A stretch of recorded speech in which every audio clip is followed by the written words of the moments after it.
Hello everyone, আমি Arpita. Welcome to my channel. আরও একটি নতুন ভিডিও নিয়ে আমি চলে এসেছি। তো আজ আমরা সকাল সকাল বেরিয়ে পড়েছি।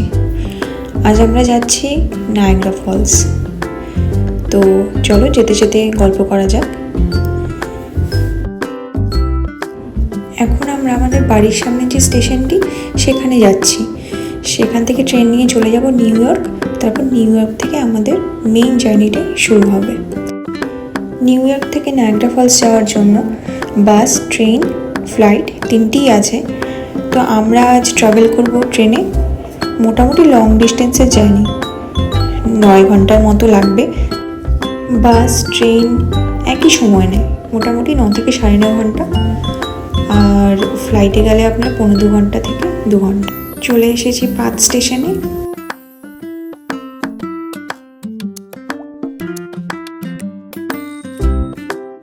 এই যে ডান দিকে স্টারবাক্সের কফি দেখতে পাচ্ছ।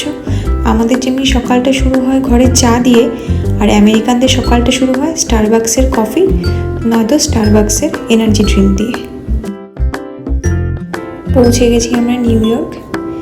এবার পরের ট্রেনটি যে কোথা থেকে ছাড়বে একটু খুঁজে দেখে নিতে হবে আমাদের।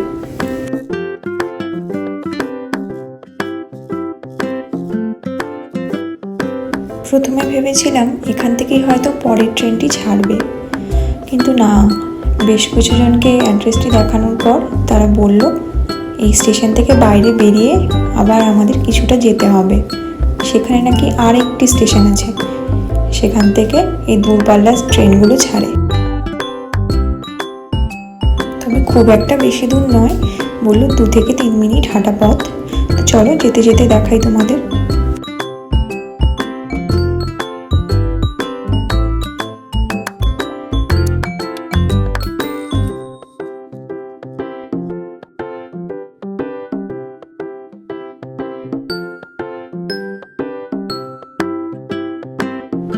এই যে পেয়ে গেছি, এই হলো সেই স্টেশন যেখান থেকে অ্যামট্রেকের ট্রেনগুলো ছাড়ে। আর আজ আমরা ট্রাভেল করব অ্যামট্রেকের ট্রেনে। স্টেশনে ঢুকে পড়েছি, এবার নিশ্চিন্ত। নতুন জায়গা তো খুঁজে পেতে পেতে একটু সময় লেগে যায়, তাই একটু হাতে সময় নিয়ে বেরিয়েছিলাম। তবে স্ক্রিনে দেখছি ট্রেনের নাম তো দেখাচ্ছে, কিন্তু কোথা থেকে ছাড়বে, কোন ট্র্যাক থেকে ছাড়বে এখনো দেখাচ্ছে না। দেখি ভেতরে যাই, গিয়ে কথা বলি, কি বলে ওনারা শুনি। তবে আমরা একা নই, আমাদের সঙ্গে আরো 3 জন সাথী আছে। একজন দাদা, তার ওয়াইফ এবং তাদের একটি পুচকে মেয়ে। তারা এখনো এসে পৌঁছায়নি, তাদের হয়তো আরো ঢুকতে ঢুকতে 10-15 মিনিট সময় লেগে যাবে। ততক্ষণে আমরা একটু দেখে নিই কোথায় কি চেক ইন প্রসেস এখানে।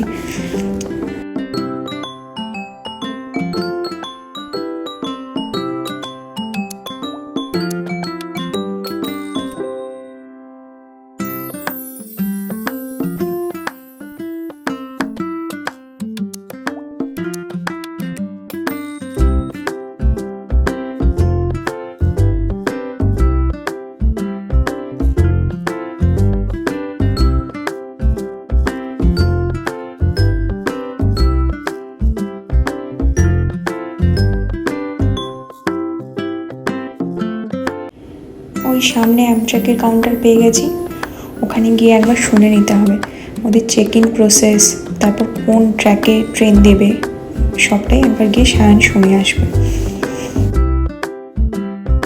শোনা হয়ে গেছে, ওরা জানালো ট্রেন অন টাইমেই আছে।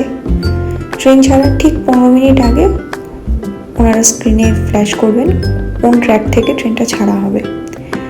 আর এখানে চারদিকে দেখতে পাচ্ছি প্রচুর স্ক্রিন, মানে তুমি কোনোভাবেই ট্রেন মিস করবে না। তুমি যদি স্ক্রিনেও না দেখতে পাও, তোমাকে তারা মেসেজ করবে, অ্যালার্ট দেবে।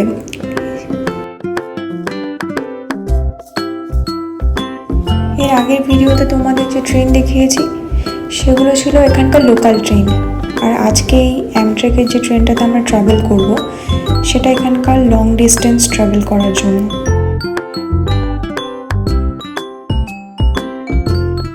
হাতে এখনো বেশ খানিকটা সময় আছে, তাই ভাবলাম জায়গাটা কিছুটা ঘুরে নিই। তারপর কিছু খেতেও হবে, সকাল সকাল বেরিয়ে পড়েছিলাম বলে সেরকম কিছু খাওয়াও হয়নি দুজনের।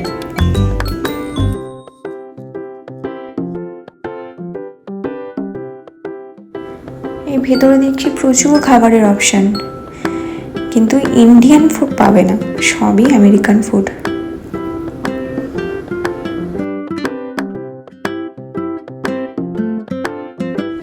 মোটামুটি আমাদের ঘুরে দেখা হয়ে গেছে। এবার এসব দেখতে দেখতে আমাদেরও খিদে পেয়ে গেছে। যাই, এবার বসে কিছু খেয়ে নিই। বাড়ি থেকে আসছিলাম বলে আমি কিছু খাবার দাবার আগে থেকেই বানিয়ে রেখেছিলাম, তো সেগুলোই সাথে করে নিয়ে এসেছি। জানি বেরোলে বাইরে আমরা ইন্ডিয়ান ফুড কিছু পাবো না, তাই বাড়ি থেকে যেটুকু পেরেছি নিয়ে এসেছি। এখন আমরা এই ওয়েটিং রুমের দিকে যাচ্ছি। হাতে এখনও আধা ঘন্টা সময় আছে, এনাফ টাইম।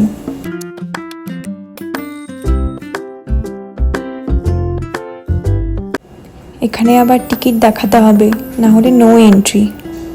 আর ভেতরে বেশ অনেকটাই ভিড় দেখছি। টিকিট দেখানো হয়ে গেছে, এবার যাই, বসে খেয়ে নিই। এই ওয়েটিং রুমেও দেখো প্রচুর স্ক্রিন, মানে তুমি যেখানেই বসো না কেন তোমার চোখের সামনে একটা না একটা স্ক্রিন থাকবেই। এখানে যে রেস্ট রুম সেখানেও ঢুকে দেখতে পাচ্ছি ওখানেও প্রচুর স্ক্রিন দেওয়া। এই দেখো কত স্ক্রিন। খাওয়া হয়ে গেছে, খেতে খেতে দেখতে পেলাম ট্র্যাক নাম্বারটিও দিয়ে দিয়েছে, স্ক্রিনে ফ্ল্যাশ করছে। তো এবার চলে এসেছি, এই যে 5-6 আমাদের ট্র্যাক নাম্বার 5, লাইনে দাঁড়িয়ে গেছি আমরা।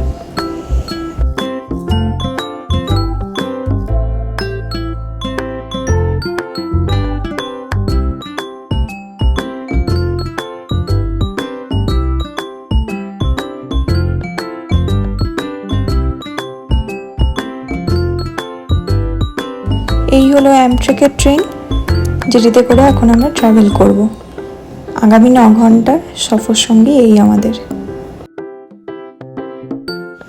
এটি হলো এখানকার দূরপাল্লার ট্রেন, কিন্তু সমস্যাটা হলো এখানে আমাদের দেশের মতো সিট নাম্বার অ্যালট করা হয় না। ফার্স্ট কাম ফার্স্ট সার্ভ বেসিসে এখানে সিট দেওয়া হয়। তো আজ দেখতে পাচ্ছি ট্রেনে প্রচণ্ড ভিড়, সিট পাওয়া একটু মুশকিল।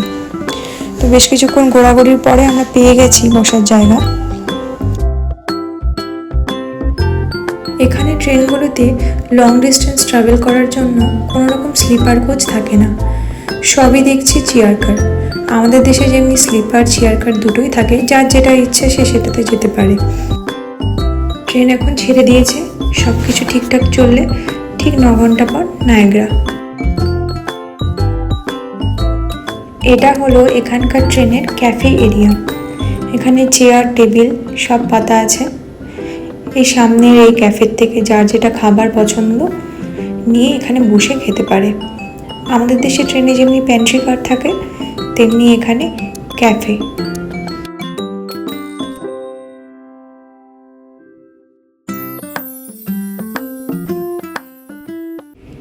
যেতে যেতেই নদীটি পড়েছিল পাশে, দেখলাম প্রচুর লোকজন বোটিং করছে।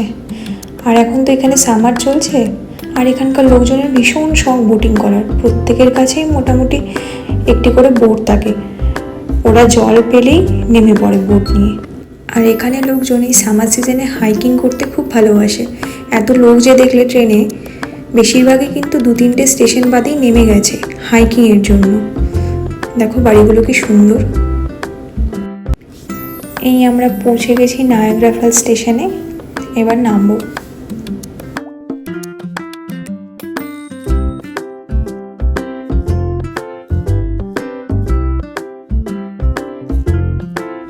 এই নায়াগ্রা ফলস হলো আমেরিকা কানাডার বর্ডার, মানে আমরা একদম বর্ডারেই চলে এসেছি। আর কানাডা যেহেতু একদমই পাশে, তাই এই জায়গাটা সাধারণত খুবই ঠান্ডা থাকে। মানে আমরা এসেছি নিউ ইয়র্ক থেকে কম্পারেটিভলি এই জায়গাটি একটু বেশি ঠান্ডা থাকে।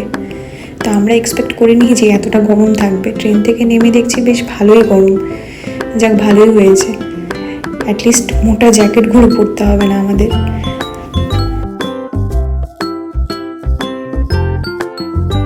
বলেছিলাম না আমাদের সঙ্গে একজন পুচকে সদস্য আছে, ওই দেখো সামনে, ও ভীষণ খুশি নায়াগ্রা বেড়াতে আসবে।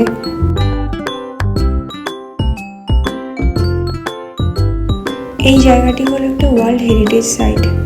এখানে বিভিন্ন রকম আর্ট ওয়ার্কের মাধ্যমে দেখানো হয়েছে যে কোথা থেকে কিভাবে এই ট্রেনের ট্র্যাকগুলোকে পাতা হয়েছে, কি কি আন্দোলন, কি কি বিদ্রোহ হয়েছে, বিভিন্ন রকম আর্টওয়ার্কের মাধ্যমে এগুলোকে প্রেজেন্ট করা হয়েছে।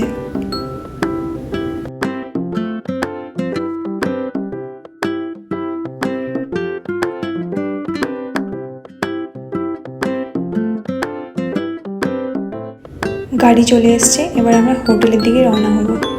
এখন বলো তো কটা বাজে? এখন কিন্তু রাত 8টা বাজে, কিন্তু বাইরের আলোটা দেখো ঠিক যেন বিকেল 3টের মতো।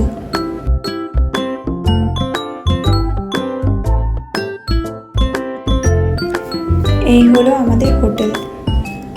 হোটেলে চেক ইন করে একটু রেস্ট নিয়ে তারপর আমরা বেরিয়ে পড়ব।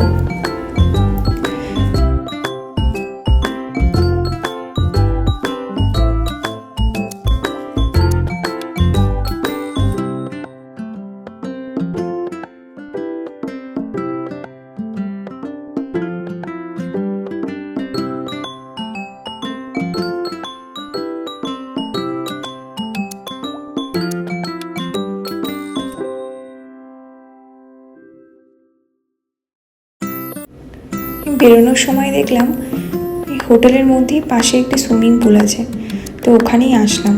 দেখছি ওখানে অ্যাকোয়ারিয়ামও আছে, আর প্রচুর লোকজন সুইমিংও করছে।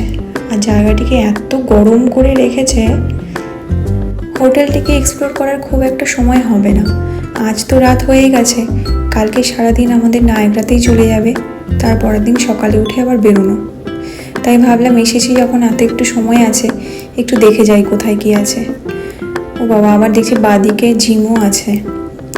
যাই হোক, সেখানে ঢোকার সময় হবে না, তো এখন আমরাই বেরোবো। এই হোটেলের লোকেশনটিও খুব ভালো জায়গা, মানে আমাদের কোনো রকম উবের ক্যাব কিছু নিতেই হবে না। এই হোটেলের এই রাস্তাটা ধরে আমাদের 5 মিনিট হাঁটলেই সামনেই ফলস। আর দেখুন রাস্তাটাকে কি সুন্দর সাজিয়েছে, গাছের মধ্যে লাইট দিয়ে সুন্দর করে পিছিয়ে পিছিয়ে সাজিয়েছে।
এই হলো নায়াগ্রা ফলস স্টেট পার্ক। এখন কিন্তু রাত 9:30 বাজে, কিন্তু দেখো কত ভিড়, এত লোক কেন এত রাতে? এই প্রশ্নটাই নিশ্চয়ই আসছে, একটু পরেই বুঝতে পারবে। রাতে এখানে একটা দারুণ জিনিস হয়, সেটা দেখার জন্যই এত লোকের ভিড়।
ওই যে দূরে বড় বড় বিল্ডিংগুলো দেখা যাচ্ছে, ওটা কিন্তু কানাডা।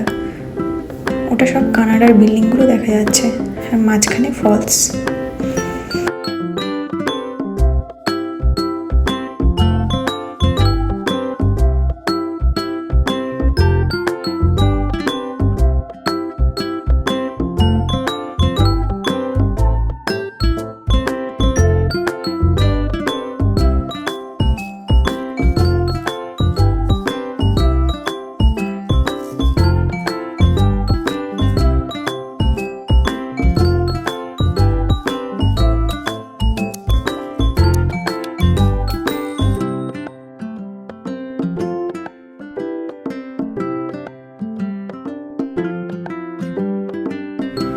এই হলো নায়াগ্রা ফলস।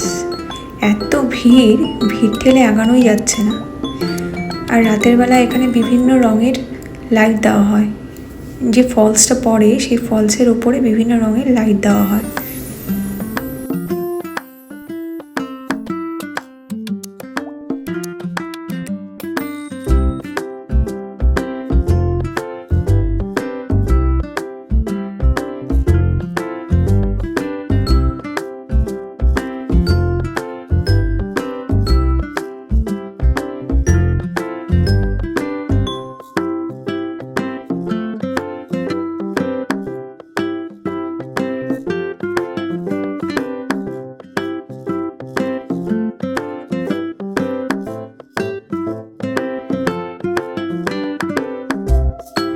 ভিড় ঠেলে আগাতে পেরেছি। এবার তোমাদের ভিউটা দেখাচ্ছি। দেখো কি দারুণ ভিউ।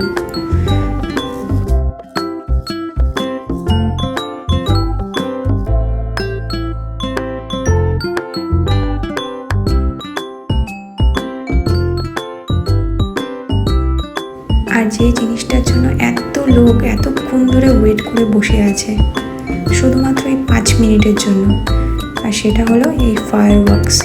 10টা থেকে 10টা 5, এই 5 মিনিট এখানে ফায়ারওয়ার্কস হয়।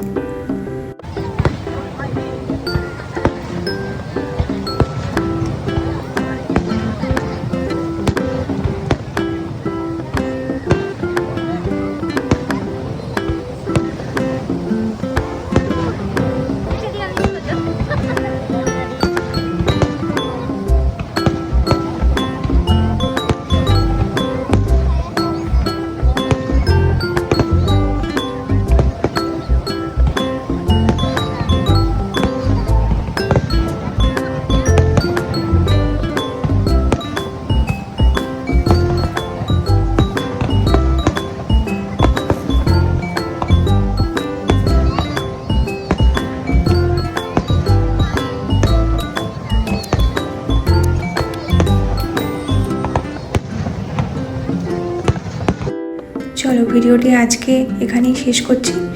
সবাই ভালো থেকো, সুস্থ থেকো। আর নায়াগ্রাতে ঠিক পরের দিন আমরা কি করলাম তারপরে আমি আর একটা ভিডিও নিয়ে আসবো। সঙ্গে থেকো।